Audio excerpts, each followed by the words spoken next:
Welcome, guys. We're going to talk about a couple of things today. We're recording from our car, from my car, going to pick up some D13s. So you probably will get a little less of a sound quality, but we wanted to take this time and talk about emissions delete. So what are we going to talk about today? So the question would be, how would you identify if your truck was deleted? Is it like a visual, or do you have to hook up a laptop in order to find that out? And the answer to that is, it is visual, and you do have to hook up a laptop to it as well. Visually, you will catch it right away by looking at the intake side. Sometimes guys will put like a intake EGR block plates, and that's obvious. Another thing is the DPF is completely out. You have nothing right there, or it's just completely straight pipe. Once you start up an emissions truck, it should be a lot quieter. It shouldn't be. Yeah, true. Well, we have actually some questions prepped that we will run through. You want to just maybe so we can have a little bit of a. Oh, by the way, we're going to look at D13s. This is round 2 of trucks that I'm buying, and we'll probably shoot something over there. It's a fleet, and we're just gonna see if we can buy something that's good. 2014s, 13s, 14 D13s. So we'll have a video on that probably. But all right, let's do the emissions. Question number one. How to identify if a delete? Do you want to read it because I'm driving? Yeah, definitely. How to identify if a delete was done on a truck? Is it diagnostics, visual? And then like we mentioned, it would be visual. Another thing you can do is look at the stack, the exhaust pipe. If it's full of black soot, then there could be a chance that something's going on right there. It should be, if it's a DF truck, then you should see some white residue. Nothing crazy, but you should see some white residue. Yeah. Well, first ask and see if, because some guys when they're selling trucks, they will not tell you right away that it's deleted. Yeah. Obviously, when they get to know you and I've had that situation before when the guy was like, no, I have everything on it. Then he told me later on, like, yeah, no, I have it deleted, when he was trying to sign on as an owner operator. But another thing would be, once you hop in the cab, start the truck up. Sometimes it all depends on the deletes. Some of the deletes where you'll have check engine lights on. Yeah, and you can actually go to the menu and check, like in Volvo's on the cluster. Yeah, go to the cluster and see, do you have EGR valve codes? Right? Yeah, that's a common one. SCR codes. Active codes. Active codes. Then that gives you an indication of that might have been deleted. Which is that's something that you can do at an auction, but at the same time, I have no experience with finding trucks in auctions that were deleted, because it's usually what I'm looking at. It's usually fleets, and but maybe if truck gets repositioned, and then what is repoed, right? Is that how we say it? Yeah, repoed. Yeah. So then it ends up in a auction. Yeah. Then you might end up with a deleted truck. A deleted truck. Yeah. And the reason why that owner op might have deleted was he probably couldn't. It's too expensive to fix. Yeah. I've seen guys. I actually found a dealer that I was there when somebody was buying a truck that had a total damage title, because the guy that had it before burned it because he couldn't pay it. Yeah, so he wanted. That's I can't say for sure, but that's from what I got from the conversation we were talking about the truck. It was the bank wanted to repo the truck. They couldn't find it. That they found it. He set it on fire for them not to take it, just to get the money. I think insurance claim. Insurance claim or something. Yeah. Okay. Number 2. Number 2 is process. What's the process of deleting emissions? Is there a component removal done by a computer? Yeah, so there is a component removal. Not necessarily. There's like we mentioned, there's a couple ways to do it. Well, if you're gonna see a straight pipe in a newer truck, unless it's a glider, it's deleted.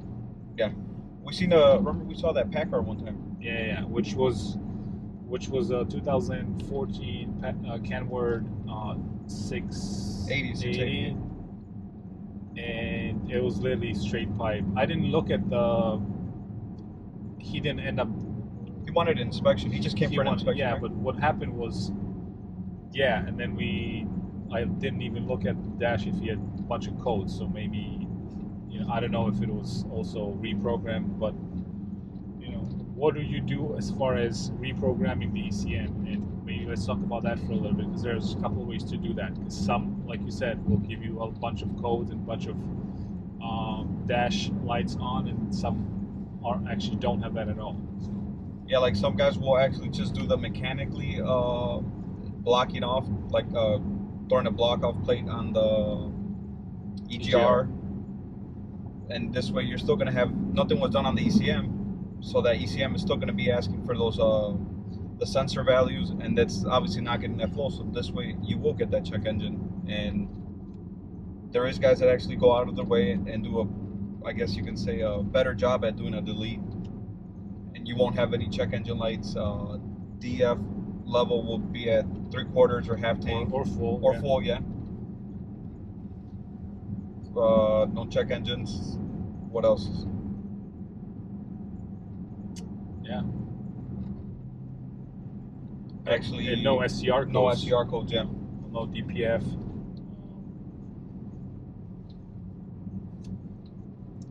Next, does deleting emissions lower the value of the truck?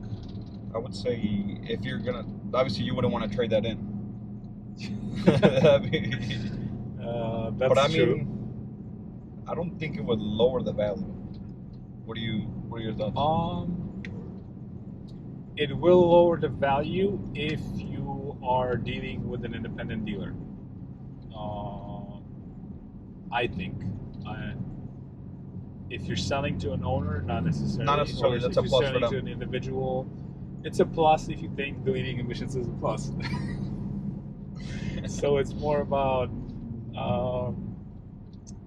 the decision that the owner or whoever's buying it, right? Do you see value? Do you know the delete was done properly? Do you want to buy one? Because I've heard people buying trucks with deleted emissions, and they're totally fine with that, right? Individual choice that you're making.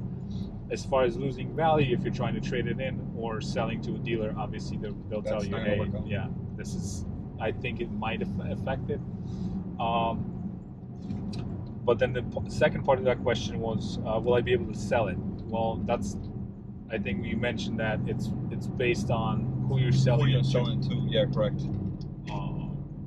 Not only dealers give you a lot less for the truck, but if you can find an individual that's willing to accept all the changes that you have on the truck, then yeah, it's just a lot more work. Yeah. What else? Can you undo emissions delete? Yes, you can. It's gonna. It says, can you undo emissions delete? I just purchased a truck and found out it was deleted. Am I screwed? Yes, you are screwed. Yeah. It's gonna cost you some big money to. Yeah, if you're gonna end up buying a truck that's deleted that you were not aware, then it's gonna be costly if you want to revert it back to emissions because you're not comfortable with running. You don't want to have a deleted truck, so yes, it is gonna cost a lot. And what's the process for that? Let's break it down a little bit. So what would you have to do? Like, I got a deleted truck. More than anything, the DPF was more likely drilled. So you're gonna have to buy a new DPF and a DLC, and that's obviously gonna set you back easy. What, $4,000, $5,000? Now if if it has an SCR, then you're gonna have to buy that as well, and that's also like easy around that price range. Then you have to reflash the ECM and verify the turbo's working properly, EGR valve is working properly. Plus the labor on that. That's going to be some labor on that. Plus the labor, and if you have a one box, then that's one box is going to be expensive. a lot more expensive. Plus, you then have to figure out what they did with the ECM. And then you're also going to be charged core on the DLC and the DPF. They're not going to accept the drilled cores. Yeah. So that's going to be expensive. It's always that's why it's always important to always get that pre-purchase inspection. Know what you're looking for, what kind of work you want to do with the truck, where you're going to be running. Yeah. And know what you're buying. If the deal looks too good, that means it probably something's, is. Yeah. Something's. No, that means it's shady. It's something shady. Something's shady. Yeah. It's probably something going on, and but ultimately, we've mentioned that before. Looking at a truck with deleted emissions, and if you know it's done properly, and if you're comfortable with taking that risk, step and that risk, then just if you're ever going to be, trying to reverse it back, and I've known some examples, and I've known some people that had to do it. It's very expensive. Very expensive, yeah. And that's another question, right? If you're looking at a truck, then now you're gonna revert it back to emissions, and it's $18,000 to do it. Is it worth it? In my opinion, no. You can buy, depending on the mileage, obviously, right? Yeah, but let's say if it has, even at 500, or what would you say, like 700 range? In my opinion, I don't think it's worth it at all. Yeah, I don't think it's worth it. Chassis, everything has a lot of wear on it within those 700,000 miles. Yeah, and at the same time, what I was going to say is deleting emissions at a high mileage. I don't think we've ever talked about that. No, we haven't. No. Right? How can that affect a truck? Let's say you're buying an $800,000 mile truck, and you're deleting emissions. Well, at 800,000, you're going to have more wear on the cylinders, and if you're going to have some back pressure, that's obviously not going to help out the cylinder. So there's more chances of you damaging your engine. Yeah, but ultimately, is there any higher risk than doing it at a lower mileage? Probably not. Probably not. No. All right. No. What you mentioned, I think if your engine's not running the way it should, you're just going to plug up the badly done deletes, and that's just going to cause additional issues on the engine. But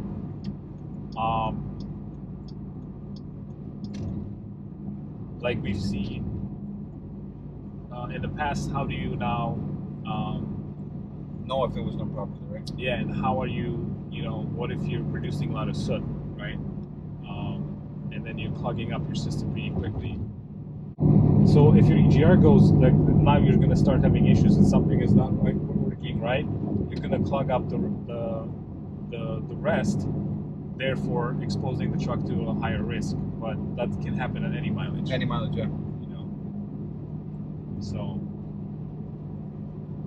I mean, if you were going to delete the truck and you bought it with a low mileage, do it at the lowest mileage possible.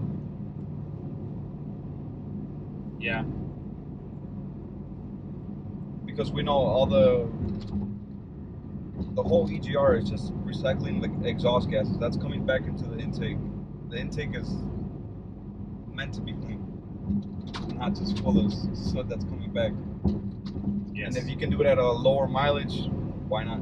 You're gonna get a better, healthier engine. You're gonna get more out of your investment, I guess you can say, in doing that delete. Yeah. Because if you're doing it at 800,000, that engine's gone through so many heat cycles. The valves, I've seen that happen before. Bad deletes, that the valves get too hot and they drop. Then you're into an overhaul. Yeah, but that's the point we were trying to make earlier is, then at that point it doesn't really make sense to overhaul the engine. You just buy another truck. Another truck, yeah. For $25,000, it doesn't make any sense. If you have an $800,000 truck, then all of a sudden you delete and then you start having issues. Well, then just move on to another truck. Another truck, yeah. Because if you're gonna buy a used truck with high mileage, delete it, and it's gonna run for a couple of years, then I mean, then you're fine. Then you can at least make your money back. I had a scenario when I was working at a previous shop. I did an overhaul for a guy. He had an MP8, basically the D13. It wasn't deleted. The valve seat's worn out on the cylinder head, so we pulled the head off. Found out that there was some liners that were scored, so we did the overhaul. After the overhaul was done, the guy did a delete, and within 30,000 miles, dropped the valve. So much heat in the cylinders, so again we did the overhaul again. No way. Why did he decide to do the delete after he overhauled? He had the truck. It was like a dump truck, so he had only like 200,000 miles on the truck, dude. Oh wow. And I did an overhaul on that truck. The guy had money, dude. He didn't give a damn. I did 3 overhauls on that truck. We didn't give him warranty. We didn't give him warranty because of the whole But delete. he wasn't an owner operator. He was a fleet owner. No way. So how did he? So he had money and he didn't care. He was dumping so much money. He didn't care. He did not care. He said, "I know I have a delete, and I'm paying for the price, and just do the work again." I understand wow. that. Well, that at least cost he me. owned it, but still, is it worth it? No. Turbos. Is it worth it, or is it? Yeah, I mean, you could invest that in another truck. That money. Yeah. He had a small fleet, but he did not care. He was like, it has plenty of power, and I don't care. I'm paying the price. He must have been operating at very high margins. Yeah. Then, but. And I mean, every time it was like a VGT, new cylinder head, and new liners. That gets expensive real quick. Yeah. What truck was it? MP8. It was a Mac. Okay, so Volvo. Yeah, D13. It was like a 13, 14. Okay. Well, so I think we covered a lot. I think we could. I don't know if there's any other angle that we could take here. I mean, if you have the money, by all means, if you know what you're doing and you love the truck, then that would make sense, I guess. I still don't think it was a wise decision.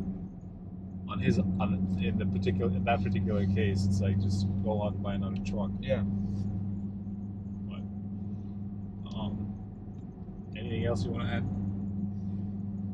We're almost there. We got 20 minutes left. Should probably take a break or finish it off. Finish it off, and then we'll record something out there. Yeah, we'll record some stuff, and we'll talk about when we make a deal. We'll talk about the deal, and we'll talk about what actually happened, and kind of go through the process. And thank you for watching. Subscribe, share, and we'll talk to you soon.